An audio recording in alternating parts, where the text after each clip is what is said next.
तो दोस्तों कल के ही वीडियो में मैंने आप सबको टर्किश TB2 ड्रोन के बारे में एक्सप्लेन किया था और ये बताया था कि कैसे इस ड्रोन ने सबसे पहले तो इजरायली लॉइटरिंग म्यूनिशंस और साथ में जो ड्रोन्स हैं उनकी मदद से आर्मेनिया के एयर डिफेंस सिस्टम को डिस्ट्रॉय किया। और ये जो सारी सफलता है ये खुद इजराइल के लॉइटरिंग म्यूनिशंस और साथ में उनके ड्रोन्स ने हासिल की थी। इसके बाद में TB2 ड्रोन ने बिना एयर डिफेंस सिस्टम वाले जोन और साथ में खुली फील्ड में बॉम्बिंग करके जो सारा क्रेडिट है वो यहाँ पर ले लिया था। लेकिन जब यहाँ पर बारी आती है यूक्रेन रशिया वॉर की, जहाँ पर रशिया जैसा एक बड़ा कंट्री आपके सामने है जिसके पास अच्छे खासे एयर डिफेंस सिस्टम मौजूद है, काफ़ी सारे जो डिफेंसिव वेपन्स है वे भी उनके पास मौजूद है, तो ऐसे कंट्री के सामने अब ये जो ड्रोन है ये ऑलमोस्ट फेल कर चुका है और अब ये ड्रोन ऑलमोस्ट इस पूरी वॉर से बाहर हो चुका है। और इस बात का जो सारा दावा है वो खुद वेस्टर्न मीडिया के द्वारा यहाँ पर किया गया है, जिनके द्वारा पहले शुरुआत में इस ड्रोन को लेकर के काफ़ी ज़्यादा हाइप बनाई गई थी। तो ये बात अब खुद वेस्टर्न मीडिया के द्वारा एक्सेप्ट कर ली गई है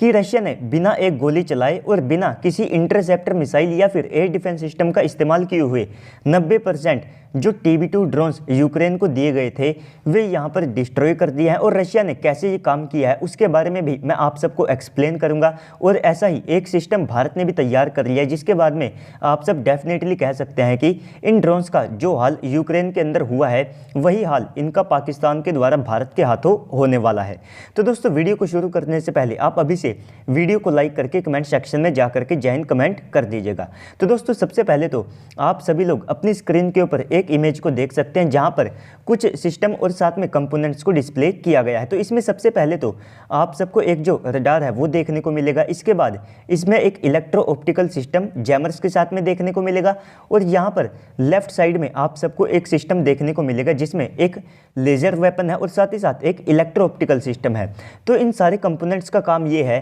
कि जो ड्रोन्स है उनको ये डिटेक्ट करके यहाँ पर मार गिराए। तो सबसे पहले तो अगर भारत को सॉफ्ट किल करनी है जैसे रशिया ने की है तो यहाँ पर इस केस में हम इलेक्ट्रो ऑप्टिकल सिस्टम और साथ में इसके अंदर जो जैमर्स है उनके इस्तेमाल से ये जो सॉफ्ट किल है इसको अंजाम दे सकते हैं। इसके बाद अगर ये ड्रोन काफ़ी ज़्यादा पास आ जाते हैं तो इस केस में हम अपने जो लेजर वेपन्स है तो उनसे भी इन TB2 ड्रोन्स को युद्ध के समय में डिस्ट्रॉय कर सकते हैं। तो ये जो सारे कंपोनेंट्स और ये जो पूरा एयर डिफेंस सिस्टम है तो ये हमारी भारत इलेक्ट्रॉनिक लिमिटेड के द्वारा यहाँ पर तैयार किया गया है। जैसा कि आप नाम से ही समझ सकते हैं, आप नाम से ही यहाँ पर समझ सकते हैं कि इस कंपनी के द्वारा भारतीय सेनाओं के लिए जो इलेक्ट्रॉनिक्स एवियोनिक्स है वे यहाँ पर बनाए जाते हैं। और ये कंपनी हमारी कई मिसाइलों के जो सीकर्स है उनको बनाती है और साथ ही साथ हमारे एयर डिफेंस सिस्टम के लिए जो रडार हैं वो भी इस कंपनी के द्वारा डेवलप किए जाते हैं। तो यहाँ पर इस सब को एक्सप्लेन करने का कारण ये है कि पाकिस्तान भी टर्की से जो TB2 ड्रोन्स है इनको यहाँ पर खरीद चुका है और इनके मीडिया ने कई बार अलग अलग रिपोर्ट्स में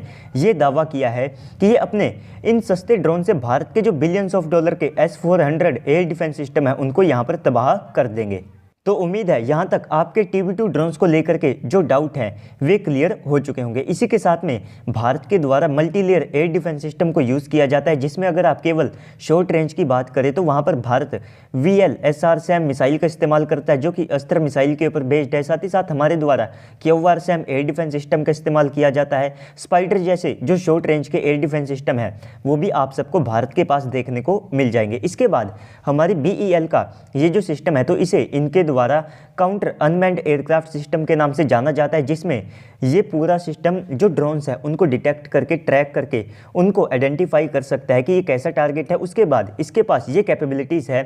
कि ये सिस्टम सामने वाले जो ड्रोन्स है तो उनको काउंटर करने के लिए सॉफ्ट किल में अपने जो जैमर्स है इसके जो इलेक्ट्रॉनिक वॉरफेयर है उनके इस्तेमाल से उनको मार गिरा सकता है। इसके बाद अगर मान लीजिए वो ड्रोन काफ़ी ज़्यादा एडवांस है और वो इसके इलेक्ट्रॉनिक वॉरफेयर सिस्टम को चकमा दे देता है तो इसके पास एक और सेकेंडरी ऑप्शन ये बचता है कि इसमें जो लेज़र या फिर डायरेक्ट एनर्जी वेपन सिस्टम लगा है जो कि इलेक्ट्रो ऑप्टिकल टारगेटिंग सिस्टम के साथ में आता है, तो उससे ये सामने वाले ड्रोन को मार गिरा सकता है। तो दोस्तों ओवरऑल आप सब इसे रशिया की जो टेक्नोलॉजी है उसके बराबर का मान सकते हैं, जहां पर उन्होंने जिस तरह के एयर डिफेंस सिस्टम या फिर ground based electronic warfare system TB2 drones के खिलाफ में इस्तेमाल किए हैं तो वही जो सेम सिस्टम है वो भारत ने पहले से तैयार कर लिए हैं। और अगर मैं आप सबको बताऊं तो इन सिस्टम का जो इस्तेमाल है वो कई बार हमारे प्राइम मिनिस्टर की सिक्योरिटी में भी किया जाता है। तो दोस्तों ओवरऑल इस पूरी डेवलपमेंट को लेकर के अब आप सबको क्या लगता है कमेंट सेक्शन में बताइएगा। साथ ही साथ अगर आपको वीडियो अच्छी लगी है तो वीडियो को लाइक कर दीजिएगा। अगर आप चैनल के ऊपर पहली बार आए हैं तो प्लीज़ से